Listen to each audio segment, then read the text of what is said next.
Hello friends, today is a Star Wars video day. First off, if you're new here, welcome to my channel. Feel free to click the subscribe button and join the YouTube family. Second off, Merry Christmas, because today, the day the video is being released, is Christmas Eve, so hope everybody has a very happy, very Merry Christmas if you celebrate Christmas, and even if you don't, I hope you just have a good day, honestly. So, like I said, Star Wars, I'm wearing my Jedi outfit, which is almost completely based off of thrift store finds, which I don't know what this person used this for before, but it's perfect for a Jedi cosplay, Jedi costume, Jedi attire, whatever the case may be. So, today we're talking about my personal opinions on Star Wars films. Number one, if you disagree, that's okay. I mean, if you want to comment below, that's cool. We can have a little discourse there. But some of this is based off of, like, how critically well the movies were done, because that just happens to factor into my opinion. But honestly, a lot of it is just what I feel the most in the mood for, depending on the day. The ones that I've rated higher are ones that when I am sitting thinking about what movie I want to watch, I say, oh, I want to watch this one. And the ones that I've rated lower are ones that don't generally feel like watching. So I'm going to explain to you why I feel the way I feel, and maybe you agree with me, maybe you don't. I'm really interested to hear what you guys think. So let's begin. Now I'm going to give you the list in terms of worst to best.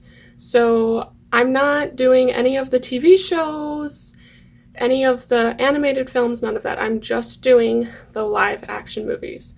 I must say that The Mandalorian is a work of art.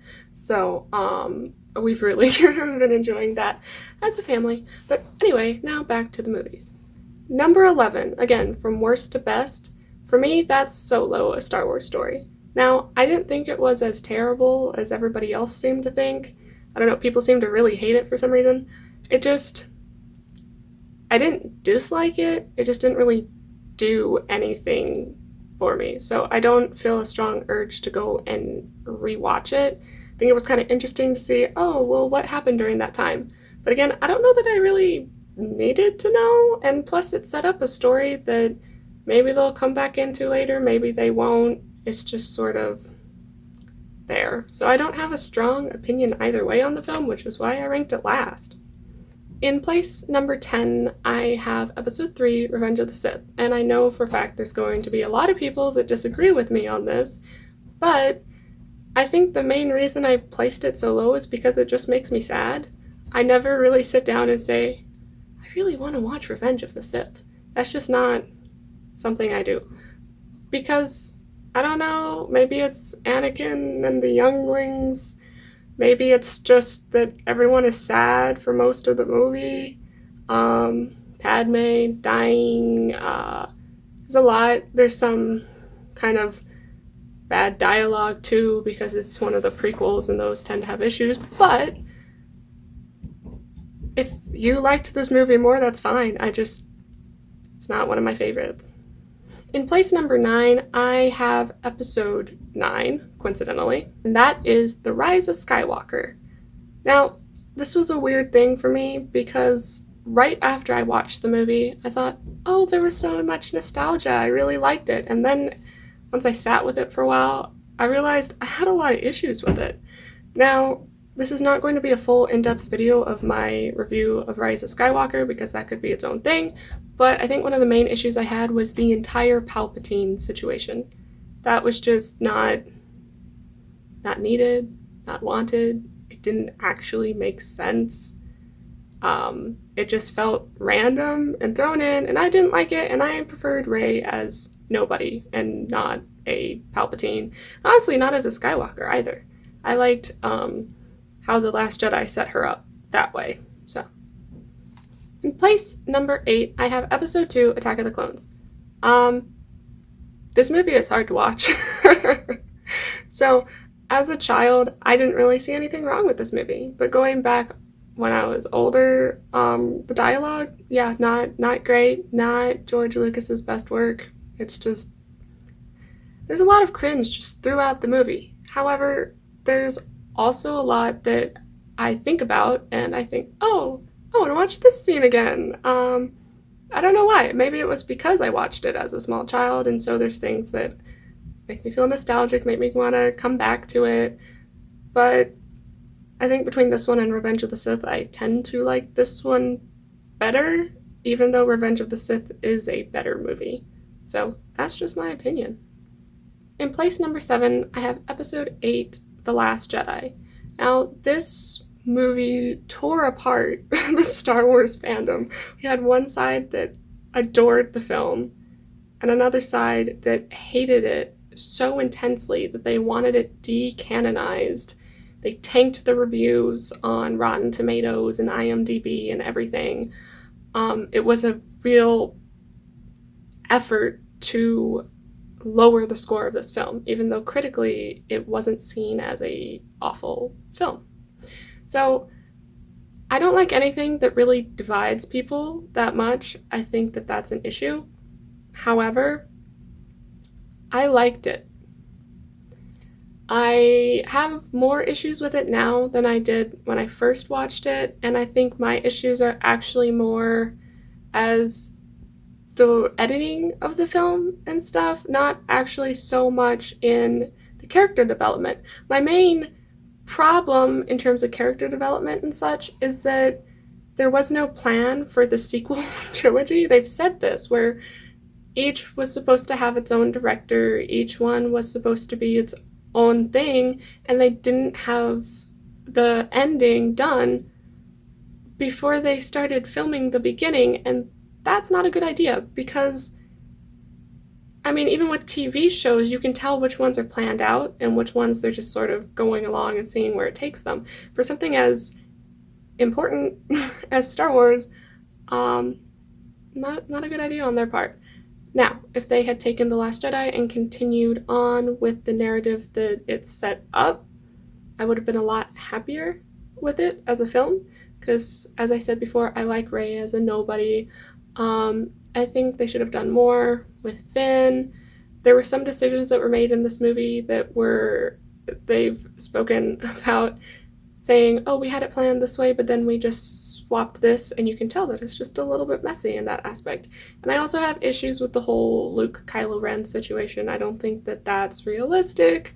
I think they made Luke a little bit too surly. I don't really have an issue with him going off to an island, but kind of the way that he reacted to Rey, I think it was supposed to be comical, and it just kind of rubbed me the wrong way. So there's that. There's other things that I really liked about Rey and the adventures that they have, and honestly, I think the main reason I liked it was because it was visually really pretty. So the battle that Rey and Kylo Ren have in the throne room, even though it's kind of anticlimactic that they kill off Snoke, like, immediately in terms of the second film right after we meet him, it was beautiful. The way that they had the red and the guards and everything, that was just really pretty. I don't remember the name of the planet at the end, but that's made out of salt or whatever, that was gorgeous. There's a lot of visually stunning things in the film, and so that's why it's in the middle of my list, because there's things that I loved about it and things that I was like, whatever. In place number 6, I have Episode 4, A New Hope, the original Star Wars film. This is a great movie, and we owe a lot to this film, but I can't help but mention it tends to drag on a little bit in some places, which is fine. Movies are just made differently now. So I think the other thing I have an issue with is Luke is just so whiny. He just is. And that, I understand why they did that, because they needed him to have character development throughout, and so that makes me enjoy the Luke of Return of the Jedi more, seeing how much he's grown, but doesn't change the fact that he's like a whiny teenage boy, and Leia, who is the same age as him, she's like on top of everything, you know? She's clear-headed. I mean, I think a very good example of what I'm trying to explain is that Alderaan blows up. Everyone Leia loves, everyone she knows, you know, they all die right there. Boom. And then, as much as I love Obi-Wan Kenobi, Luke watches Kenobi die, and what happens after that? Leia is comforting Luke. And we don't talk about Alderaan. So, I feel like one of those things is kind of more monumental and wasn't dealt with because Leia's like the strong one taking care of Luke, and I just don't vibe with that. But other than that, it's a great movie. I do love it. It's fairly high up on my list, so. In place number 5, I have Episode 7, The Force Awakens.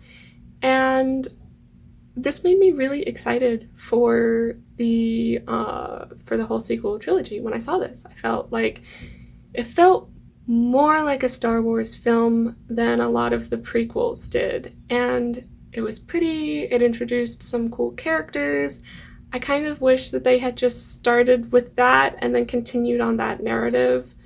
Because as I've said before, the sequel trilogy, it's very obvious that there's all different directors. And so they kind of just needed to stick with the plan and go with it. They did things that were sort of shocking for the sake of being shocking in the later ones. And if a good foreshadowing means that when you go back and watch it, you see all of the things that lead up to it that you may have missed before. And you go, oh, but the way they did it, it's like, here's something that came out of nowhere. So, I really liked how The Force Awakens set things up. I just wish they had followed through with it, and I love the characters that we got to meet along the way. In place number 4, I have Episode 1, Phantom Menace. I know people are going to disagree. But I love this movie for a lot of reasons. There's some parts of it that I'm not too fond of and all of that. So it's not perfect by any means. It's really not. There's some cringe in this as well. But the lightsaber battle at the end with Darth Maul and Qui-Gon Jinn and Obi-Wan Kenobi, it's amazing. It's the best. The Duel of Fates. It's fantastic. I can't say enough good things about it. It's just a gorgeous lightsaber battle. But that's not the only reason that I have this movie ranked so high. I enjoy young Anakin. I think that he's just adorable. And I wish they had kind of carried more of his personality through the prequels. I know they had a lot of character development to do in a relatively short period of time. But I liked how they set Anakin up. And I think that there's some people that don't, but I liked him. I liked Padme as Queen Amidala. I thought she was totally awesome, which is another reason why I like Attack of the Clones, actually, because she's really cool in that. But, oh, Liam Neeson, he's fantastic as Qui-Gon Jinn. He has a great performance there. Yeah, so Jar Jar, I liked him as a kid. Now, I just sort of hold my breath when he's around because he just destroys everything. So there's that. But this movie has ups and downs, so it's fine. But every once in a while, I feel like watching it, so that's kind of what this list is how often I feel like watching these movies a little bit. That's where it lands. In place number 3, I have Episode 5, Empire Strikes Back. I feel like I don't really have to say too much about this because a lot of people love this movie, so you know why it's good. But it's got great lightsaber battles. I love Hoth. I love the character interactions, all of that. I think the reason I like this movie the most out of everything in it is Luke and Yoda on Dagobah, because Yoda just says so many profound things, like, in a really short amount of time. It's fantastic, and I love Luke's training and just all of that, so I really like this film a lot. Yeah, I think that's what I have to say. In place number 2, I have Rogue One, A Star Wars Story, and this is the best Disney Star Wars film in my opinion. It's just the way that they made us feel about the characters in such a short period of time. There was so much more character development there than there was over the 3 movies of the sequel trilogy. So I just felt like I knew each and every one of the characters really well and was saddened by their death. And it was such a tragic movie, but it was also beautiful, and somehow it filled us with hope too. It was just really well done. I thought the story was great. It does really well standing alone. I know that they're going to make a Cassian series, which I think will be cool, so I might watch that because I really liked Cassian. But I do think it's a movie that could stand on its own, and it does so well, and I was very pleasantly surprised, and I loved it. I loved it. I loved it. Number 1, the only one I haven't mentioned yet, is Episode 6, Return of the Jedi, and that is near and dear to my heart. I love this movie so much. So much. It's my favorite Star Wars film. I know that there's some people that have issue with the Ewoks for some reason. They felt like it was just a thing to sell toys or something, but I love the Ewoks. I think they're fantastic. I think they serve a purpose. They help take down the base. So, anyway, I love the lightsaber battle at the end between Luke and Darth Vader. I think that there's some people rate the one in Empire Strikes Back higher, but I actually like this one better because Luke is aware of everything now. Like, he knows. He knows who Darth Vader is. He knows what's going on. He also knows that he might not get off of the Death Star before his friends blow it up, and it's more important to him to do this, to confront this, than it is for him to ensure his own safety. So that's really valiant, in my opinion, and I like his conversation with the Emperor, even though there's some kind of funny things that the Emperor says just in the way that he says them. I think that the Emperor plays an important role in this, and I just love that. And I need to specify that it is not my favorite film if we're talking about the edited version. It is only my favorite if we are looking at the original theatrical release, because they did a bunch of editing things to it that I just do not agree with. No way. They put in a bunch of CGI stuff, all that, so I'm not on board with that. The whenever VHS version, not the 1997. I think that that's after that they started making cuts. So things before that I like better for the original trilogy. Basically not the one that's currently on Disney Plus. No, that I've done PowerPoint presentations on why I have issues with it. But anyway, if we're talking about the original theatrical release, Return of the Jedi, that's my favorite. So, alright, that covers all of the Star Wars movies that we have so far. I'm super excited for the things that Disney Plus is planning on releasing. We're slowly working our way through Clone Wars, which is taking a while, but we're enjoying it. We're gonna watch Rebels after that. I am psyched for the Obi-Wan Kenobi TV show. I have high hopes. I read the Kenobi Legends book. I don't remember who that's by, but I really enjoyed that book, so I hope that they do something similar to that regard, but I am really looking forward to that. So I think that the last thing I want to say is I'll try to put either a picture or a channel link right here, but my brother Matthew Rohde, he's doing a video next week on December 29th, I think is when it will be released. But he does video game reviews, so it's Star Wars Dark Forces, the 1995 computer game. So go subscribe to his channel, check out some of his videos. Yeah, and if you would like to follow me on Instagram at RanaTube, that is where I post some pretty pictures, but also video updates and stuff like that. So thank you so much for watching this video. Comment down below if you want to see more Star Wars content. I should be getting a lightsaber soon, so I'll do a whole video on that and my experience with the company that I got it from. And remember to like, comment, and subscribe, and I'll see you next time. Bye!